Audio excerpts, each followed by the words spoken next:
Hey everyone, it's Lisa from the blog FARMHOUSEDECOR, and today I want to share with you some more of my tips for shopping farmhouse decor at the thrift shop.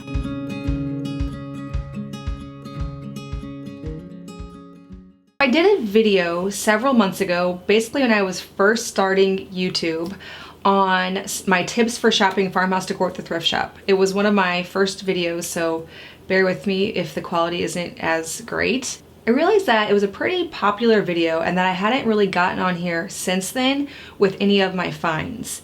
Really, I don't have a ton of time to be going to antique shops and thrift stores, so I pretty much go very infrequently. But the other day, my husband had seen that there was a barn sale near us just down the road on Facebook. And so we went to it, and I actually came out of there with some great items. So I thought this would be a great time to share with you guys what it is I look for, kind of my tips for when I do go into an antique shop or a thrift store or a garage sale or something, what catches my eye and what I end up buying. Because when I first started getting into decorating my home in a simplistic way, farmhouse style, I ended up with a bunch of junk.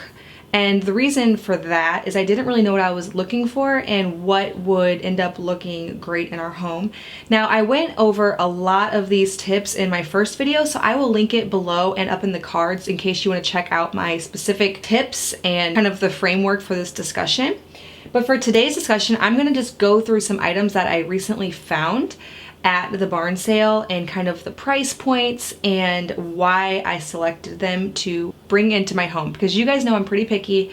I like to have a very minimal aesthetic and I do not like to have a lot of extra stuff around. Even pretty trinkets can definitely get too many of those, and I do not like clutter.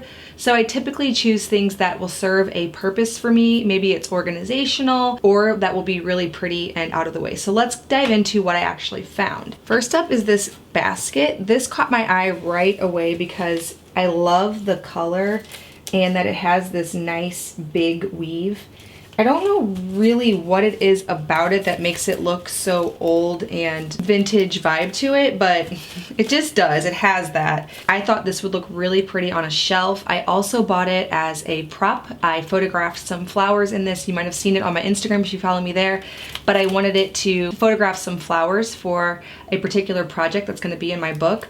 So this is both for shelf storage. These will probably go in the built-ins in my living room, but also as a photo prop, because for me as a blogger, photo props are really important, and vintage basket like this, I don't actually have any, will be perfect for so many things. Okay, another thing I actually did kind of grab for the book is these ball mason jars. These were $3.50 each, so it's a pretty good price. It has the glass top on it. I actually want to make some candles with this, some beeswax candles in these vintage jars. They need to be cleaned up, but they're really pretty. Some of them have rust, some of them are in perfect condition, which I already put in my cabinets because I'm going to use them for like yogurt storage and things like that. And again for photo props because it's beautiful to photograph homemade yogurt in a container like this. But these ones that have a little bit more rust are definitely going to be used for my candles. The blue one was also $3.50, has the glass lid. I also found, this actually I found not at the barn sale, but at a store just like the day after. There's a local store in my town that I get like all the best stuff from. This is a little Homer Laughlin dish, and I got it for $1, which Homer Laughlin makes all kinds of antique ironstone. I actually have a 3-gallon pitcher that I talked about in my last antique shop video from Homer Laughlin that I found for $3. But if it says Homer Laughlin on the bottom and it's plain white or has something pretty like blue on it, I'm probably gonna buy it. I was thinking this would make a good soap dish, so on the windowsill by my cast iron tub with like a little handmade soap would be pretty. Okay, at that same store, I'm venturing away from the barn sale, but there is more from the barn sale. I also found this for, I think it was $3. I know I got all the dishes total for $9. Now the reason I got this is because I was looking through a friend of mine's food photography the other day, and I was noticing that the reason her photography was so amazing was because she had so many cool dishes. So I'm gonna put these up on my shelf just to keep them out of the way, but they are mostly for me props for food photography. I got this blue enamel plate, $2.50. Either good food photography or on like a plate wall, which I shared how to hang plates on a wall. It'd be pretty on that or on a shelf. This is my favorite of all. It was $3.50. It is an old English ironstone piece, and the detailing is just so pretty. So something on this would be really nice in a picture. Also just as a backdrop on a shelf. So if I set it on its side like this and then put some like a picture in front of it, look really pretty on a shelf. Also from the barn sale I grabbed this. I don't really know what he charged me for each thing because he just gave me a package price. I grabbed a whole bunch of stuff and he said $40, which is a little more than I prefer to spend, but all the pieces I knew would work in my home in some way or in my blog business as props, so I thought it's worth it. Especially this basket was included in that and I needed it for my flower photography. So this, it's just an enamel dish. It's actually old, it's got a little rust on it, but it would look pretty on a shelf. I thought it'd be pretty here in our mudroom area because I like to keep something like, usually it's a basket I put here for my husband to like throw his keys and his wallet and stuff like that.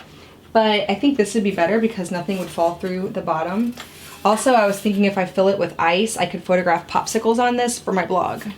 I also grabbed this little handkerchief. I think it was 50 cents. I like anything like this because the little crochet detail is pretty on a table setting or in pictures. I've even taken things like this and repurposed them to make pillows. Even as like a little apron on a girl's dress, that'd be cute. So things like this I like because somebody back in the day spent a lot of time crocheting these edges and now they're giving them away for 50 cents. Now that I'm thinking about that, I want to make a little dress for my daughter. It'd be so cute. Another thing I grabbed was this big box. This was from the barn sale. I'm pretty careful about things that look like they could be not lasting too long, but this just was so pretty and I thought if I put it up on my shelf where it wouldn't really get too much use, this would be okay. I like the color. The shelf for storage would be a great thing if it was up high on things that you maybe don't need to access very often. And the last thing from my haul, I believe, is this. The jars weren't in it, but this is where we always keep our jars for getting milk. We get milk from a local farm every week, and we store our jars right here in our mudroom area because it's close to the back door, so when we're leaving to go get the milk. I saw this and thought it would look really pretty sitting here with the jars in it, and it's definitely actually vintage. It could also be great in like shelf storage in a kid's room. I'm not 100% sure if it'll stay here. For now, that's where it's gonna go. But I've even thought about if I made a liner for it, plain, like maybe white or oatmeal colored linen liner. It'd be really pretty in my boys' room for the makeover that I'm doing up there. So we'll see. But I definitely couldn't pass it up because storage containers like this can be put to good use.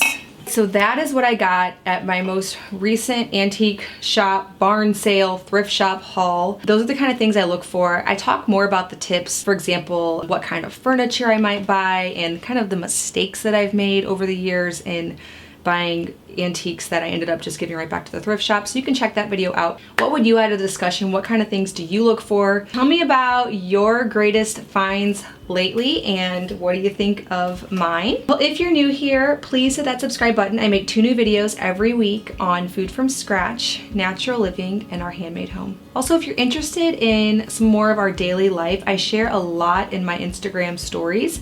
So I am at Farmhouse on Boone on Instagram. You can find me over there. Thank you so much for stopping by the farmhouse.